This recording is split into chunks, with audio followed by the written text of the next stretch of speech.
ඕක ඔහොම පොඩ්ඩක් ඔයා හිතන්නේ ඔයා ලංකාවේ නීතිය ගැන හැමදේම දන්නවා කියලා. එහෙමත් නැත්නම් ඔයා දැකලා තියෙනවද පාරේ පොලිස් නිලධාරියෙක් එක්ක නීති විශාරදයෙක් වගේ එකට එක කතා කරන හැබැයි කිසිම පදනමක් නැති තර්ක ඉදිරිපත් කරන කෙනෙක්. එහෙම නීතිය ගැන ලොකු දැනුමක් නැති කෙනෙක් තමන් හැමදේම දන්නවා කියලා විශ්වාසයෙන් අන්ධ වෙන්න පුළුවන්. කොහොමද එහෙම වෙන්නේ?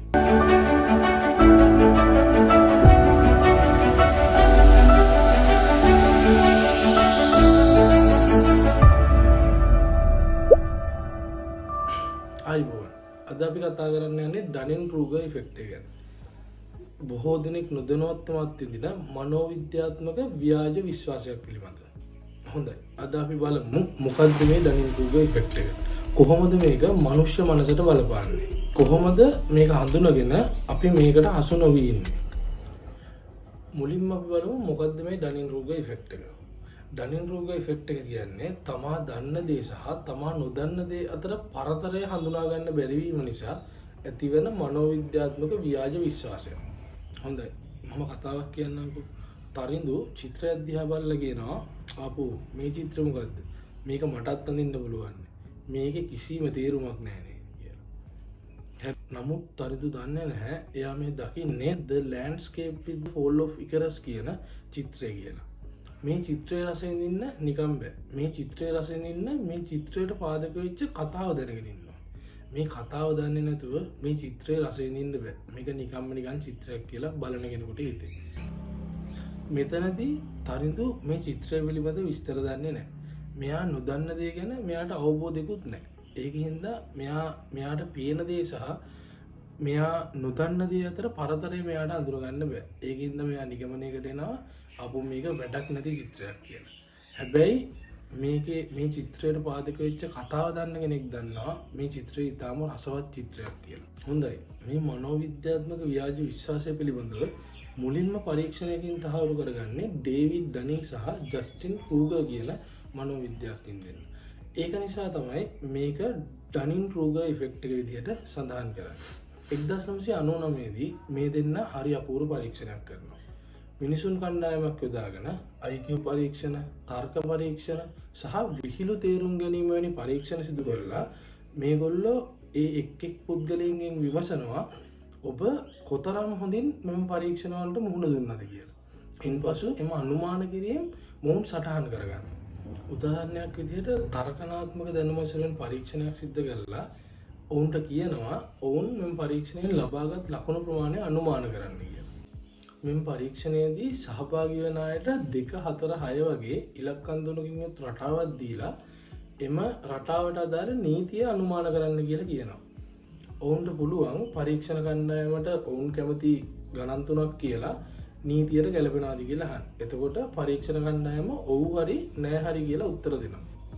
මේකෙදි බොහෝ දෙනා 8, 10, 12, 4, 6, 8 වගේ රටාවන් කියලා තියෙනවා. නමුත් පරීක්ෂණ කණ්ඩායම සඳහන් කරන පරීක්ෂණ නීතියට ඕනෑම වැඩි වෙන සංඛ්‍යාවක් ගැලපෙනවා. උදාහරණයක් විදිහට 4, 8, 12, 5, 10, 15 වගේ රටාවන් වලත් ගැලපෙනවා.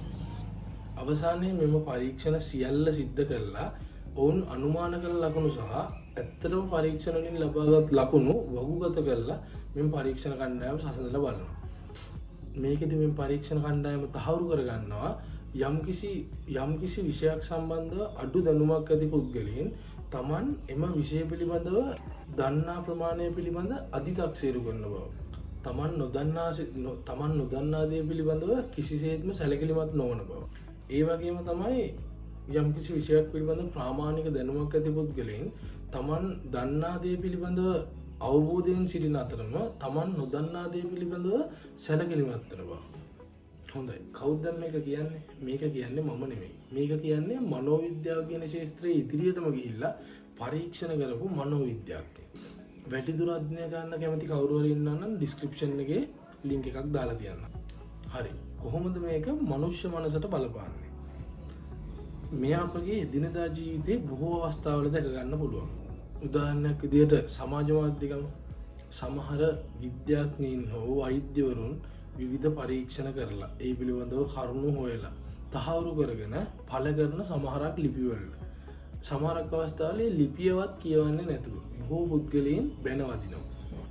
සමහර විට ඔවුන් මේ සම්බන්ධව කිසිම දෙයක් දන්නේ නැහැ. නමුත් තමන්ට ඇහිච්ච දෙයක් මොකක් හරි තමන් සමාජ ජාලයේම බලපු මොකක් හරි පෝස්ට් එකක් අල්ලගෙන තමන්ගේ හිතේ විශ්වාසයක් ඇති කරගෙන දිනවා තමන් හැමදේම දන්නවයි කියලා. තමන් දන්න දේ තමයි හරි. එතනින් එහාට ගැඹුරු දෙයක් ඒක ඇතුළේ නැහැ කියලා අනවශ්‍ය විශ්වාසයක් ඇති කරගෙන තියෙනවා. මේකට මූලිකම හේතුව තමයි තමන් නොදන්න දේ පිළිබඳව හරියාකාරව අවබෝධයක් නොමැති වීම. අපි තවත් උදාහරණයක් බලමු. ගීත ගායනා කරන නවකෙක් බන් තාලයට ගීතය ගායනා කළ හැකි නම් ඔවුන් හිතනවා මේක හරිම ලේසි වැඩක් කියලා. හැබැයි ගීත ගායනා කරන ප්‍රවීණයෙක් කිසිම වෙලාවක එහෙම හිතන්නේ නැහැ. ඔවුන් ශබ්ද උච්චාරණය, හුස්ම ගන්න ආකාරය සහ තනුව පිළිබඳව නිතරම සැලකිලිමත් වෙනවා. නවක ගායකයෙකුට සංගීතයේ ගැඹුර ගැන නිසි අවබෝධයක් නොමැතිකම නිසා තමයි මේක සිද්ධ වෙන්නේ. ඔහු දන්නේ නැහැ ඔහු කුමක් සඳහා අවධානය යොමු කර යුතුද කියලා. ඒක පොඩ්ඩ ඉගෙන ගැනීමෙන් සහ ප්‍රැක්ටිස් එකෙන් තමයි මේ පිළිබඳව නිසි අවබෝධය ලැබෙන්නේ. කොහොමද මේක හඳුනගෙන මේකට අහසු නොවී සිටින්නේ? ඔබ දන්නා දේ විශ්වාස කිරීමට පහසුවද අලුත් දේ ඉගෙනීමට ඇති හැකියාව නිසා ඔබ දන්නා පරාසය වැඩි කරගන්න පුළුවන්. අන් අයගේ මතයට ගරු කරන්න.